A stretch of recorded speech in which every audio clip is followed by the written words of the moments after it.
আসসালামু আলাইকুম। বিটিভি চট্টগ্রামের সংবাদে সবাইকে স্বাগত জানাচ্ছি অঙ্কন শ্রেষ্ঠা। প্রথমে সংবাদ শিরোনাম। প্রধান উপদেষ্টা প্রফেসর মোহাম্মদ ইউনূসের সঙ্গে মার্কিন রাষ্ট্রদূতের সাক্ষাৎ। 12 ফেব্রুয়ারি নির্বাচন ভবিষ্যৎ সব নির্বাচনের জন্য একটি মানদণ্ড স্থাপন করবে মন্তব্য প্রধান উপদেষ্টার। ভোট গ্রহণে দায়িত্বপ্রাপ্ত কর্মকর্তাদের স্বচ্ছতার সাথে দায়িত্ব পালনের আহ্বান নির্বাচন কমিশনার আব্দুর রহমান এল মাসুদের।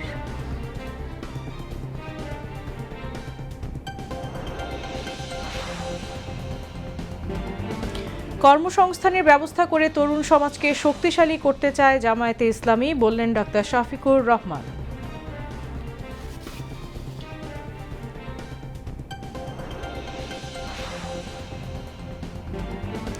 ষোলো বছরের ফ্যাসিবাদী ব্যবস্থার পর ত্রয়োদশ জাতীয় সংসদ নির্বাচন ইনসাফ প্রতিষ্ঠার নির্বাচন, এনসিপির আহ্বায়ক নাহিদ ইসলামের মন্তব্য।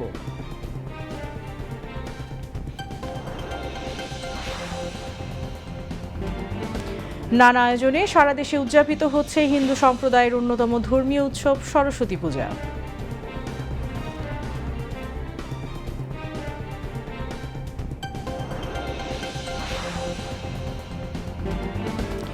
গাজায় যুদ্ধবিরতি টিকিয়ে রাখতে ট্রাম্পের শান্তি পর্ষদের আনুষ্ঠানিক যাত্রা শুরু। স্থায়ী সদস্য হতে প্রতিটি দেশকে দিতে হবে $100 কোটি।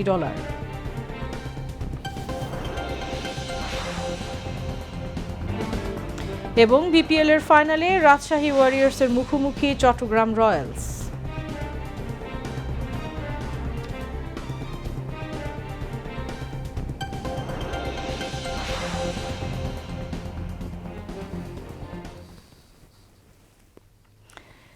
এতক্ষণ সংবাদ শিরোনাম শুনলেন, এবার বিস্তারিত। আগামী 12 ফেব্রুয়ারি অনুষ্ঠেয় জাতীয় সংসদ নির্বাচন ভবিষ্যতের সব নির্বাচনের জন্য একটি মানদণ্ড স্থাপন করবে বলে মন্তব্য করেছেন প্রধান উপদেষ্টা প্রফেসর মোহাম্মদ ইউনূস। তিনি বলেন, সরকার একটি অবাধ, সুষ্ঠু ও অংশগ্রহণমূলক নির্বাচন আয়োজনের জন্য পুরোপুরি প্রস্তুত। গতকাল রাষ্ট্রীয় অতিথি ভবন যমুনায় বাংলাদেশে নবনিযুক্ত মার্কিন রাষ্ট্রদূত ব্রেন্ট ক্রিটেনসনের প্রধান উপদেষ্টার সঙ্গে সৌজন্য সাক্ষাৎ করতে গেলে এই মন্তব্য করেন প্রফেসর মোহাম্মদ ইউনূস। সাক্ষাৎকালে তিনি দুই পক্ষের মধ্যে আসন্ন জাতীয় নির্বাচন, শ্রম আইনের ব্যাপক সংস্কার, প্রস্তাবিত বাংলাদেশ যুক্তরাষ্ট্র শুল্ক চুক্তি এবং রোহিঙ্গা সংকট সহ বিভিন্ন বিষয় নিয়ে আলোচনা হয়। প্রধান উপদেষ্টা বলেন, 12 ফেব্রুয়ারির নির্বাচন অবাধ, সুষ্ঠু ও স্বচ্ছ হবে। তিনি জানান, ইউরোপীয় ইউনিয়ন বিপুল সংখ্যক নির্বাচন পর্যবেক্ষক পাঠাবে এবং অন্যান্য উন্নয়ন সহযোগীরাও পর্যবেক্ষক পাঠাবে বলে তিনি আশাবাদী। অন্তর্বর্তী সরকারের পররাষ্ট্রনীতির বিভিন্ন উদ্যোগ তুলে ধরে প্রফেসর মোহাম্মদ ইউনূস বলেন, আসিয়ানের সদস্যপদ পেতে বাংলাদেশ উদ্যোগ নিয়েছে। পাশাপাশি দক্ষিণ এশিয়ার আঞ্চলিক ও অর্থনৈতিক সহযোগিতা জোরদার করতে সার্ককে কার্যকর প্ল্যাটফর্ম হিসেবে পুনরুজ্জীবিত করার প্রয়োজনীয়তার কথাও তিনি উল্লেখ করেন। রাষ্ট্রদূত ব্রেন্ট ক্রিটেনসন বলেন, ফেব্রুয়ারি নির্বাচনে যারাই বিজয়ী হবেন তাদের সঙ্গে কাজ করতে তিনি আগ্রহী। প্রধান উপদেষ্টা যুক্তরাষ্ট্রের প্রেসিডেন্ট ডোনাল্ড ট্রাম্পকে বাংলাদেশের পণ্যের ওপর শুল্ক কমানোর জন্য ধন্যবাদ জানান। তিনি আশা প্রকাশ করেন, চলমান বাণিজ্য আলোচনার মাধ্যমে আরও শুল্ক হ্রাস সম্ভব হবে। মার্কিন রাষ্ট্রদূত বলেন, বাণিজ্য আলোচনার অগ্রগতিকে যুক্তরাষ্ট্র স্বাগত জানায়। একই সঙ্গে কৃষিপণ্য বাণিজ্য সম্প্রসারণ ঢাকা ওয়াশিংটন আলোচনার একটি গুরুত্বপূর্ণ ভিত্তি বলে তিনি উল্লেখ করেন। রোহিঙ্গা প্রসঙ্গে প্রফেসর ইউনূস বলেন, বাংলাদেশের দক্ষিণ পূর্বাঞ্চলের শিবিরগুলোতে বসবাসরত 1 মিলিয়নেরও বেশি রোহিঙ্গা মুসলিমের জন্য যুক্তরাষ্ট্রের অব্যাহত মানবিক সহায়তার প্রতি বাংলাদেশ কৃতজ্ঞ। এ সময় জাতীয় নিরাপত্তা উপদেষ্টা ডক্টর খলিলুর রহমান এবং এসডিজি বিষয়ক সমন্বয়ক লামিয়া মোর্শেদ উপস্থিত ছিলেন। নির্বাচন কমিশনের ওপর মানুষের আস্থা ধরে রেখে ভোট গ্রহণের দায়িত্বপ্রাপ্ত কর্মকর্তা সহ সংশ্লিষ্টদের স্বচ্ছতার সাথে দায়িত্ব পালনের আহ্বান জানিয়েছেন নির্বাচন কমিশনার আব্দুর রহমান এল মাসুদ। সকালে চট্টগ্রামের সীতাকুণ্ড উপজেলায় ত্রয়োদশ জাতীয় সংসদ নির্বাচন ও গণভোট উপলক্ষে ভোট গ্রহণকারী কর্মকর্তাদের সাথে মতবিনিময় সভায় তিনি এই আহ্বান জানান। নির্বাচন কমিশনার বলেন, এবারের নির্বাচন হবে মানুষের আস্থার নির্বাচন ও ইমানদারির নির্বাচন। বলা হয়েছে, আমি নিজেই পেপারে পড়েছি যে নির্বাচন কমিশন যেন একটা তামাশার বিষয়বস্তু হয়ে দাঁড়িয়েছে। নির্বাচনটা একটা তামাশা হয়ে গেছে। অনুগ্রহপূর্বক সর্বশেষ কথা যা আমি বলতে চাচ্ছি, আর তামাশা বানাবেন না। দেশটা কোনো তামাশার বিষয় না, আমাদের পিঠ দেয়ালে ঠেকে গেছে। কাজে এই নির্বাচন তামাশার নির্বাচন হবে না, এই নির্বাচন খামখেয়ালি নির্বাচন হবে না, এই তামাশা নির্বাচন হবে মানুষের আস্থার নির্বাচন, এই নির্বাচন হবে মানুষের গ্রহণযোগ্যতার নির্বাচন, এই নির্বাচন হবে সুন্দর, সঠিক, নিরপেক্ষ, ইমানদারি নির্বাচন। জেলা প্রশাসক মোহাম্মদ জাহিদুল ইসলাম মিয়ার সভাপতিত্বে অন্যান্যের মধ্যে চট্টগ্রামের বিভাগীয় কমিশনার ডক্টর মোহাম্মদ জিয়াউদ্দিন, আঞ্চলিক নির্বাচন কর্মকর্তা মোহাম্মদ বেলায়েত হোসেন চৌধুরী, পুলিশ সুপার মোহাম্মদ নাজির আহমেদ খান সহ সংশ্লিষ্ট কর্মকর্তারা বক্তব্য রাখেন।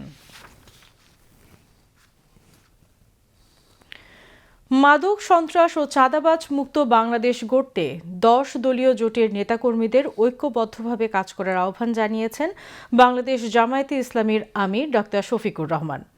তিনি আজ নির্বাচনী প্রচারণার দ্বিতীয় দিনে পঞ্চগড়ের চিনিকল মাঠে এক জনসভায় এই আহ্বান জানান।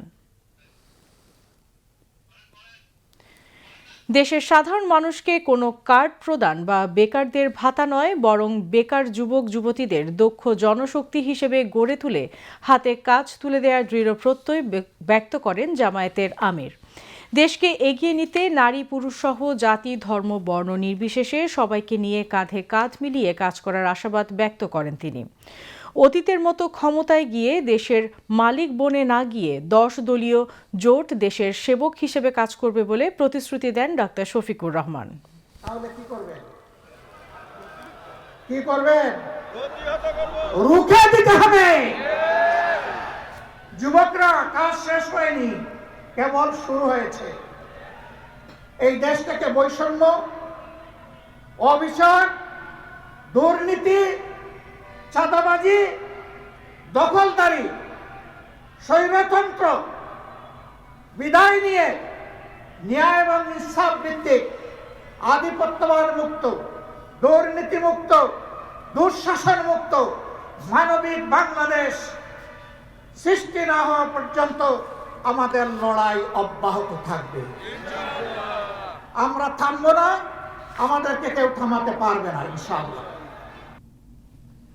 পরে জামায়াতের আমির পঞ্চগড় 1 ও পঞ্চগড় 2 আসনের 10 দলীয় জোটের 2 জন প্রার্থীর হাতে দলীয় প্রতীক শাপলাকলি ও দাড়িপাল্লা তুলে দেন। সমাবেশে জাতীয় গণতান্ত্রিক পার্টি জাগপা সহ সভাপতি ও মুখ্য সমন্বয়ক রাশেদ প্রধান ও 10 দলীয় জোটের স্থানীয় নেতৃবৃন্দ বক্তব্য রাখেন। জাতীয় নাগরিক পার্টির আহ্বায়ক নাহিদ ইসলাম বলেছেন, কারো যদি ভোট কেন্দ্র দখল করার পরিকল্পনা থাকে তাহলে তা ভুলে যেতে হবে। দেশের প্রতিটি ভোট কেন্দ্র পাহারা দেয়া হবে। তিনি আজ সকালে ত্রয়োদশ জাতীয় সংসদ নির্বাচনের দ্বিতীয় দিনের প্রচারণা উপলক্ষে রাজধানীতে জাতীয় নাগরিক পার্টি আয়োজিত গণমিছিলে শুরুর পূর্বে দেয়া বক্তব্যে এ কথা বলেন। 16 বছরের ফ্যাসিবাদী ব্যবস্থার পর এই নির্বাচন ইনসাফ প্রতিষ্ঠার নির্বাচন বলেও মন্তব্য করেন নাহিদ ইসলাম। এবারের নির্বাচনে 10 দলীয় জোট বিপুল ভোটে বিজয়ী হয়ে সরকার গঠন করবে বলে আশাবাদ ব্যক্ত করেন তিনি।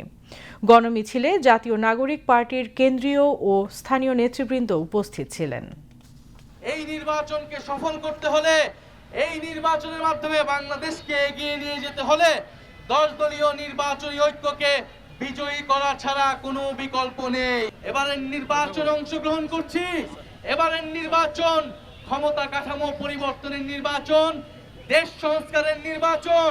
ভোট কেন্দ্র দখলের যদি পায়তারা থাকে, সিল মারার যদি পায়তারা থাকে, সেই পায়তারা আপনারা আগেই ভুলে যান, কারণ সেটা সফল হবে না। প্রিয় সংগ্রামী বন্ধুগণ, আমরা এবার ভোট দিতে আসব, আমরা ভোট কেন্দ্র পাহারা দিব এবং জনগণের প্রকৃত বিজয়ে আমরা ছিনিয়ে নিয়ে বাংলাদেশকে, মানুষকে বিজয়ী অর্জন করব। রাজধানীর বাঁশতলা থেকে শুরু হয়ে বাড্ডা ও রামপুরায় এসে শেষ হয় গণমিছিল। আজ দেশের সনাতন সম্প্রদায়ের সরস্বতী পূজা। বিদ্যার দেবী সরস্বতীর আরাধনায় দিনভর মুখর সারা দেশের মন্দির ও শিক্ষা প্রতিষ্ঠানগুলো। শিক্ষার্থী ও সাধারণ মানুষের মিলন মেলা বসে মাঘ মাসের শুক্লা পঞ্চমীর এই তিথিতে। বিদ্যার আলোয় অজ্ঞতার অন্ধকার দূর করার প্রার্থনায় মুখরিত ছিল পূজা মণ্ডপগুলো। বিস্তারিত শাবনা স্মৃতির প্রতিবেদনে। বসন্তের হালকা ছোঁয়ায় সাদা আর হলুদের মেলবন্ধনে আজ বিদ্যার দেবী মা সরস্বতীর পূজা। শিক্ষা, শিল্প আর সৃজনশীলতার প্রতীক এই দিনে দেবীর চরণে অর্পণ করা হয় বই, খাতা, কলম আর বাদ্যযন্ত্র। শুধুমাত্র বিদ্যার জন্য না, অ্যাকচুয়ালি আমাদের ভিতর থেকে সমৃদ্ধির জন্য বা ভিতর থেকে আমরা যদি পরিপূর্ণ মানুষ হয়ে গড়ে উঠতে পারি, ভালো মানুষ হয়ে উঠতে পারি, সব কিছুর জন্যই মা সরস্বতীর কাছে আমরা প্রার্থনা করি। এবং এই আশাতেই যে মা সরস্বতী প্রতি বছর আমাদের আরও বিদ্যায় আরও আমাদের পরিপূর্ণ করে তোলেন, সমৃদ্ধ করে তোলেন, এটাই আমাদের প্রার্থনা এবং কামনা। মায়ের জন্য আমরা 1 বছর অপেক্ষা করি। এই দিনটার জন্য আমরা খুব আনন্দ উপভোগ করি, উদযাপন করি। এই দিনে আমরা উপবাস থেকে অঞ্জলি দিয়ে মায়ের পূজা আলোচনা করি। মায়ের কাছে চাওয়া তো মা যাতে সবাইকে বিদ্যা দান করেন। ভোর থেকে মণ্ডপে মণ্ডপে ব্যস্ততা, শেষ মুহূর্তের সাজ, আলপনার নকশা আর প্রতিমার রূপ দিতে ব্যস্ত শিল্পীরা। অনেকের কাছে এই দিনটি শুধু ধর্মীয় আচার নয়, এক আবেগ, এক আশার প্রতীক। বছরে একবার আসে মা, অনেক আনন্দভাবে উদযাপন করি। তো মায়ের কাছে চাওয়া যে সবাইকে যাতে মা সুস্থ রাখুক, জ্ঞান দিক, বুদ্ধি দিক। মাঘ মাসের শুক্লপক্ষের পঞ্চমী তিথিতে তিনি আমাদের এই পৃথিবীতে নেমে এসে সবাইকে বিদ্যা, বুদ্ধি এবং জ্ঞান দান করেন। সরস্বতী পূজা বাঙালির সংস্কৃতিতে এক বিশেষ স্থান দখল করে আছে। ধর্ম, বর্ণ নির্বিশেষে এই দিনে মিলিত হয় মানুষ। জ্ঞান চর্চা আর সংস্কৃতির প্রতি ভালোবাসাই এই উৎসবের মূল সুর। প্রার্থনা, শ্রদ্ধা ও আনন্দের সাথে পালিত হচ্ছে সরস্বতী পূজা। হিন্দু ধর্মাবলম্বীদের বিশ্বাস, মা সরস্বতীর আশীর্বাদেই আলোকিত হবে আগামী দিনের পথচলা। শাবনা স্মৃতি, বিটিভি নিউজ, ঢাকা। এবারে আন্তর্জাতিক সংবাদ।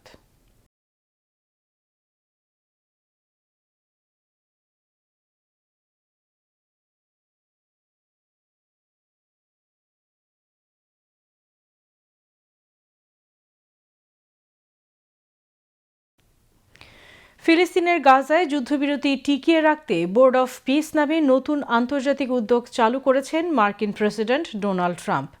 বৃহস্পতিবার ট্রাম্প বোর্ড অফ পিস বা শান্তি পর্ষদের সনদে স্বাক্ষরের মধ্য দিয়ে বোর্ডের আনুষ্ঠানিক যাত্রা শুরু করেন। বৃহস্পতিবার সুইজারল্যান্ডের দাভোসে 56তম বিশ্ব অর্থনৈতিক ফোরামের ফাঁকে এই সনদে তিনি স্বাক্ষর করেন। যুদ্ধ পরবর্তী গাজা পুনর্গঠনের জন্য সম্প্রতি শান্তি পর্ষদ গঠনের ঘোষণা দেন ট্রাম্প। এতে যোগ দেওয়ার জন্য বিশ্বের বিভিন্ন দেশকে আহ্বান জানানো হয়েছে। এতে স্থায়ী সদস্য হতে প্রতি দেশকে $100 কোটি দিতে হবে। সৌদি আরব, সংযুক্ত আরব আমিরাত, মিশর, তুরস্ক, বেলারুশ, ইসরায়েল, পাকিস্তান সহ প্রায় 35টি দেশ শান্তি পর্ষদে যোগ দেওয়ার ঘোষণা দিয়েছেন। প্রাথমিকভাবে গাজাকে লক্ষ্য করে শান্তি পর্ষদের ঘোষণা দেওয়া হলেও পরবর্তীকালে এর লক্ষ্য বিস্তৃত করা হবে বলে জানানো হয়েছে। বলা হচ্ছে বিশ্বের বিভিন্ন অঞ্চলের সংঘাত নিরসনে কাজ করবে শান্তি পর্ষদ। অন্যদিকে ট্রাম্প এটিকে অকেজো জাতিসংঘের বিকল্প বলে উল্লেখ করেছেন। জাতিসংঘের 5টি স্থায়ী সদস্যের মধ্যে এখনও কেউ শান্তি পর্ষদে যোগ দেওয়ার কথা নিশ্চিত করেনি। ফ্রান্স সরাসরি জানিয়েছে যে তারা এতে যোগ দেবে না। রাশিয়া বলেছে তারা প্রস্তাবটি খতিয়ে দেখছে। যুক্তরাজ্য জানিয়েছে এই মুহূর্তে তারা যোগ দেবে না। অন্যদিকে চীন এখনও কোনো মন্তব্য করেনি। এদিকে গাজায় ইসরায়েলের হামলায় আরও 4 ফিলিস্তিনির প্রাণহানি ঘটেছে। এ নিয়ে 10 অক্টোবর যুদ্ধবিরতির পর মোট 477 ফিলিস্তিনি নিহত ও 1300-রও বেশি আহত হয়েছেন। গাজার স্বাস্থ্য মন্ত্রণালয় জানিয়েছে উপত্যকাটিতে 2023 সালের 7 অক্টোবর থেকে ইসরায়েলি বর্বরতায় 71,562 ফিলিস্তিনি নিহত ও 1,71,379 জন আহত হয়েছেন। 4 বছর ধরে চলা ইউক্রেন যুদ্ধ থামাতে কূটনৈতিক তৎপরতা জোরদার করেছে যুক্তরাষ্ট্র। সুইজারল্যান্ডের দাভোসে বিশ্ব অর্থনৈতিক ফোরামের ফাঁকে ইউক্রেনের প্রেসিডেন্ট ভলোদিমির জেলেনস্কির সঙ্গে বৈঠকের পর রাশিয়াকে স্পষ্ট বার্তা দিয়েছে মার্কিন প্রেসিডেন্ট ডোনাল্ড ট্রাম্প। বলেছেন এই যুদ্ধ থামাতেই হবে। বিস্তারিত জাকিয়া জামান আনিকার ডেস্ক রিপোর্টে। ইউক্রেন যুদ্ধের 4 বছর পেরিয়ে গেলেও থামেনি গোলাগুলি, থামেনি কূটনৈতিক চাপ। এমন এক বাস্তবতায় সুইজারল্যান্ডের দাভোসে মুখোমুখি বৈঠকে বসেন মার্কিন প্রেসিডেন্ট ডোনাল্ড ট্রাম্প এবং ইউক্রেনের প্রেসিডেন্ট ভলোদিমির জেলেনস্কি। বৈঠক শেষে সাংবাদিকদের ট্রাম্প জানান, জেলেনস্কির সঙ্গে প্রায় 1 ঘণ্টার ভালো আলোচনা হয়েছে। আলোচনার বিস্তারিত না জানালেও রাশিয়ার প্রেসিডেন্ট ভ্লাদিমির পুতিনের উদ্দেশ্যে ট্রাম্পের বার্তা ছিল স্পষ্ট, যুদ্ধ থামতেই হবে। ট্রাম্প বলেন, এটি একটি চলমান প্রক্রিয়া। একই সঙ্গে তিনি জানান, শান্তি আলোচনা এগিয়ে নিতে মার্কিন দূতরা মস্কোর উদ্দেশ্যে রওনা হচ্ছেন। অন্যদিকে শুরুতে দাভোসে না যাওয়ার সিদ্ধান্ত নিলেও শর্ত সাপেক্ষে বৈঠকে যোগ দেন প্রেসিডেন্ট জেলেনস্কি। তার শর্ত ছিল ইউক্রেনের নিরাপত্তা নিশ্চয়তা এবং যুদ্ধ পরবর্তী পুনর্গঠনের অর্থায়ন নিয়ে স্পষ্ট অগ্রগতি। বৈঠকের পর জেলেনস্কি জানান, নিরাপত্তার নিশ্চয়তা কাঠামো নিয়ে সমঝোতা হয়েছে। তবে সবচেয়ে সংবেদনশীল বিষয় ভূখণ্ড সংক্রান্ত বিরোধ এখনও অমীমাংসিত রয়ে গেছে। এই আলোচনাকে ইতিবাচক অগ্রগতি হিসেবে দেখছেন কূটনৈতিক বিশ্লেষকরা, কারণ দীর্ঘ সংঘাত নিরসনে এবার প্রথমবারের মতো রাশিয়া, ইউক্রেন এবং যুক্তরাষ্ট্রের প্রতিনিধিরা ত্রিপক্ষীয় বৈঠকে বসতে যাচ্ছেন। আজ শুক্রবার ও শনিবার আবুধাবিতে এই বৈঠক অনুষ্ঠিত হওয়ার কথা রয়েছে। জেলেনস্কি আরও জানান, যুদ্ধ পরবর্তী ইউক্রেনের অর্থনৈতিক পুনর্গঠন নিয়ে একটি চুক্তি প্রায় চূড়ান্ত। এই চুক্তির মাধ্যমে কিয়েভ এমন একটি কাঠামো দাঁড় করাতে চায় যা যুক্তরাষ্ট্রের আগের শান্তি পরিকল্পনার চেয়ে ইউক্রেনের স্বার্থকে বেশি গুরুত্ব দেবে। এদিকে দাভোসে বিশ্ব অর্থনৈতিক ফোরামে যুক্তরাষ্ট্রের বিশেষ দূত স্টিভ উইটকফ বলেন, দুই পক্ষ যদি সমাধান চায় তবে সমাধান সম্ভব। তার ভাষায়, আলোচনার উল্লেখযোগ্য অগ্রগতি হয়েছে, তবে বাস্তবতা হলো আলোচনা চললেও ইউক্রেনে রুশ হামলা থামেনি। বিদ্যুৎ সংকট ও নিরাপত্তার ঝুঁকি এখনও জেলেনস্কির সরকারের জন্য বড় চ্যালেঞ্জ। জাকিয়া জামান, আনিকা, বিটিভি নিউজ। মার্কিন প্রেসিডেন্ট ডোনাল্ড ট্রাম্প গ্রিনল্যান্ড দখলের বিরোধিতাকারী ইউরোপের কয়েকটি দেশের উপর শুল্ক আরোপের হুমকি দিল গতকাল সুইজারল্যান্ডের দাভোসে দেয়া বক্তব্যে সেই অবস্থান থেকে সরে আসার ঘোষণা দেন। একই সঙ্গে তিনি জানিয়ে দেন, গ্রিনল্যান্ড দখলে সামরিক শক্তি ব্যবহার করা হবে না। ট্রাম্প ডেনমার্কের এই আধা স্বায়ত্তশাসিত অঞ্চল নিয়ে চলা বিরোধ মেটাতে চুক্তি হচ্ছে বলেও ইঙ্গিত দিয়েছেন। তিনি বলেন, যুক্তরাষ্ট্রের পাশাপাশি গ্রিনল্যান্ডেও একটি গোল্ডেন ডোম থাকা জরুরি। এটি স্থাপনের জন্য ভূখণ্ডের নিয়ন্ত্রণে নেওয়া দরকার। গোল্ডেন ডোম সিস্টেমটি দখলদার ইসরায়েলের আয়রন ডোম দ্বারা অনুপ্রাণিত, যা 2011 সাল থেকে ক্ষেপণাস্ত্র ও রকেট থেকে স্থলভিত্তিক সুরক্ষা দিয়ে আসছে। ধারণা করা হচ্ছে গোল্ডেন ডোমের স্থল ও মহাকাশ উভয় ক্ষেত্রে সক্ষমতা থাকবে। এটি সম্ভাব্য হামলার 4টি প্রধান ধাপে ক্ষেপণাস্ত্র শনাক্ত ও প্রতিহত করতে পারবে। যুক্তরাষ্ট্রকে লক্ষ্য করে আন্তঃমহাদেশীয় ব্যালিস্টিক ক্ষেপণাস্ত্র কিংবা পরমাণু হামলা চালানো হলে সেটি গ্রিনল্যান্ডের ওপর দিয়ে উত্তর মেরু অতিক্রম করবে। ফলে গোল্ডেন ডোম স্থাপনের লক্ষ্য মূলত গ্রিনল্যান্ডকে রক্ষা করা নয়, যুক্তরাষ্ট্রের ক্ষেপণাস্ত্র পৌঁছানোর আগে সেটিকে ভূপাতিত করা। এদিকে গ্রিনল্যান্ড বিষয়ে আঞ্চলিক অখণ্ডতার প্রতি শ্রদ্ধা রেখে বৃহস্পতিবার গঠনমূলক সংলাপের আহ্বান জানিয়েছে ডেনমার্ক। দেশটির প্রধানমন্ত্রী মেট ফ্রেডেরিকসেন বলেন, সংলাপ হতে হবে এমন যাতে ইউরোপীয় ইউনিয়ন ও ন্যাটোর সদস্য দেশটির ভূখণ্ডের সার্বভৌমত্বের প্রতি সম্মান বজায় থাকে। অন্যদিকে রুশ প্রেসিডেন্ট ভ্লাদিমির পুতিন বুধবার বলেছেন, গ্রিনল্যান্ডের মালিকানা কার হাতে থাকবে তা রাশিয়ার চিন্তার বিষয় নয়। তিনি মনে করেন এটি যুক্তরাষ্ট্র ও ডেনমার্কের নিজেদের মধ্যে মিটিয়ে নেওয়া উচিত। তবে এই প্রসঙ্গে পুতিন দ্বীপটির প্রতি ডেনমার্কের ঐতিহাসিক আচরণের তীব্র সমালোচনা করেন।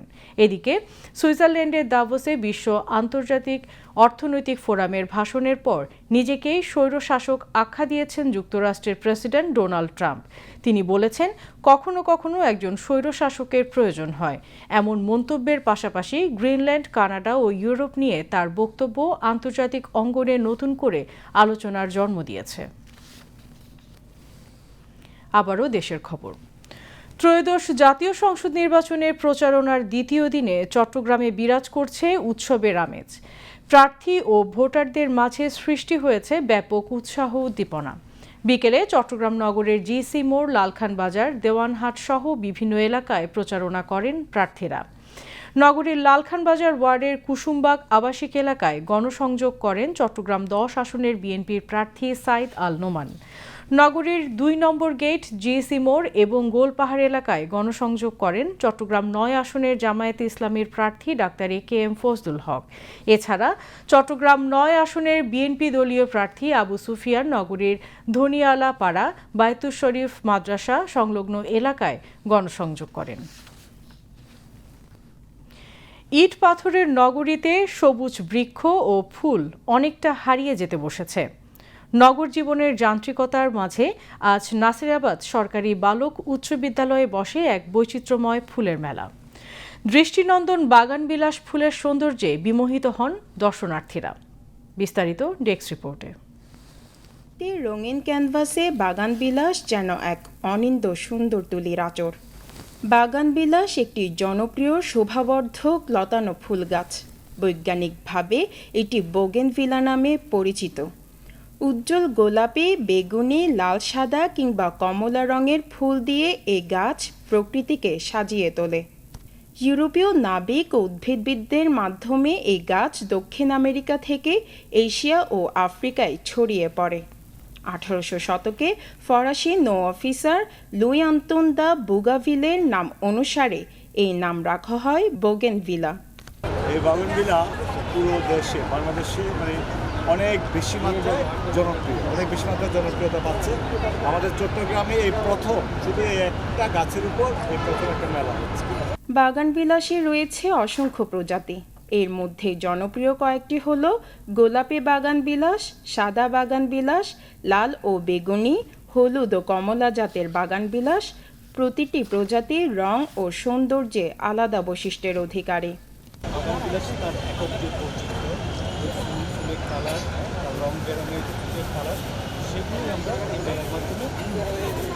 বাংলাদেশে এই পর্যন্ত 1000+ বাগানবিলাস পাওয়া যায়। এটা হচ্ছে 1000+ কালার ভ্যারাইটি। 100 টাকা থেকে শুরু করে 15 থেকে 20,000 টাকাও চারা আমাদের কাছে আছে এবং মেলা চলাকালীন সবার কাছেই আপনারা পাবেন এবং বাগানবিলাসের মাল্টি কালারও হচ্ছে। বাগানবিলাস একটি সূর্যপ্রিয় উদ্ভিদ। এটি ভালোভাবে ফুল ফোটাতে প্রয়োজন প্রচুর সূর্যালোক। কম পানি ও শুষ্ক পরিবেশেও এই গাছ সহজে বেড়ে ওঠে। ছাঁটাই করলে নতুন কুঁড়ি ও ফুল আরও বেশি ফোটে। বাংলাদেশে ফুলের জগতে সবচেয়ে বিখ্যাত হচ্ছে বাগানবিলাস, যেটা অতি সহজে সবাই করতে পারে। এর প্রধান খাদ্য হচ্ছে রোদ। রোদ থাকলে যে কোনো কেউ এই গাছ বাগানে রাখতে পারে। 4-5 ঘন্টা আবার রোদে রাখলে গাছ ভালো থাকে এবং হচ্ছে একটু যত্ন নিতে ভালো থাকে। আর এই ফুলগুলো আসলে জায়গায় ভালো লাগা কাজ করে। এই যে বিভিন্ন কালারের রঙের যে ছড়াছড়ি সেটা আপনি বাগানবিলাসে পাবেন। বাড়ির ছাদ, দেয়াল, গেট কিংবা বাগানের ট্রেলিসে এই গাছ সহজেই লাগানো যায়। বাগানবিলাস শুধু সৌন্দর্যই নয়, পরিবেশের ভারসাম্য রক্ষাতেও ভূমিকা রাখে। এটি বায়ু পরিশোধনে সাহায্য করে এবং শহরের কংক্রিটের ভিড়ে এক টুকরো সবুজ প্রশান্তি এনে দেয়। প্রকৃতির অগণিত উপহারের মধ্যে বাগানবিলাস এক অনন্য সৌন্দর্যের নাম। রঙিন ফুলে সাজানো এই লতানো গাছ আমাদের বাগানকে গড়ে তোলে প্রাণবন্ত, আমাদের মনকে করে তোলে প্রশান্ত। বাগানবিলাস প্রকৃতির রঙিন কবিতা, যা আমাদের প্রতিদিনের চারপাশের সৌন্দর্যের গল্প বলে যায়। আইমন ইমা, বিটিভি নিউজ, চট্টগ্রাম। এবারে খেলার খবর।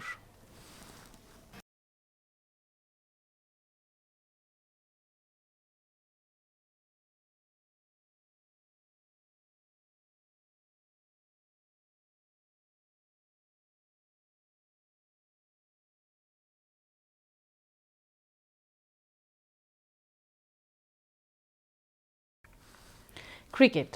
বাংলাদেশ প্রিমিয়ার লিগ বিপিএল ক্রিকেটের দ্বাদশ আসরের ফাইনালে রাজশাহী ওয়ারিয়র্সের মুখোমুখি হয়েছে চট্টগ্রাম রয়্যালস।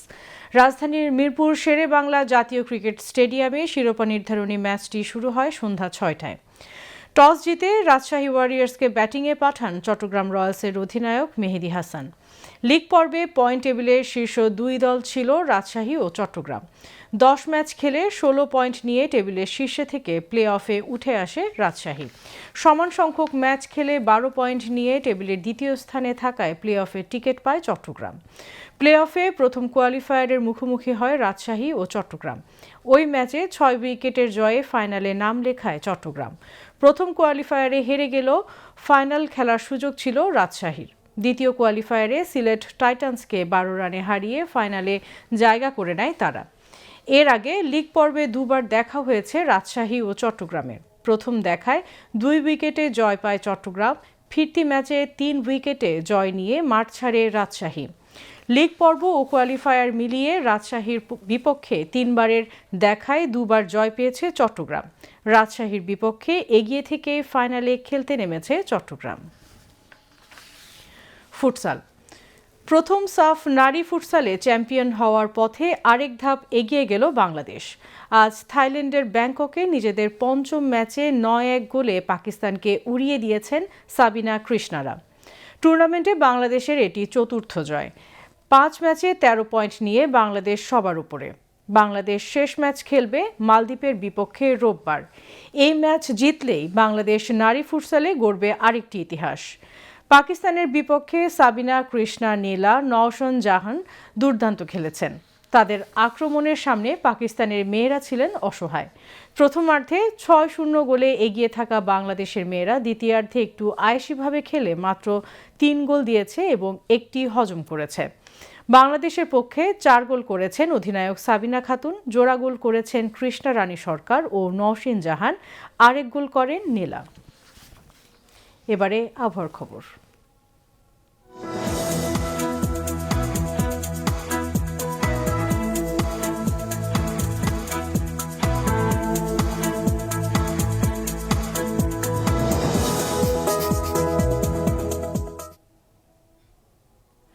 পতেঙ্গা আবহাওয়া অফিস জানিয়েছে আগামীকাল সন্ধ্যা 6টা পর্যন্ত চট্টগ্রাম এবং পার্শ্ববর্তী এলাকায় আকাশ অস্থায়ীভাবে আংশিক মেঘলা সহ আবহাওয়া শুষ্ক থাকতে পারে।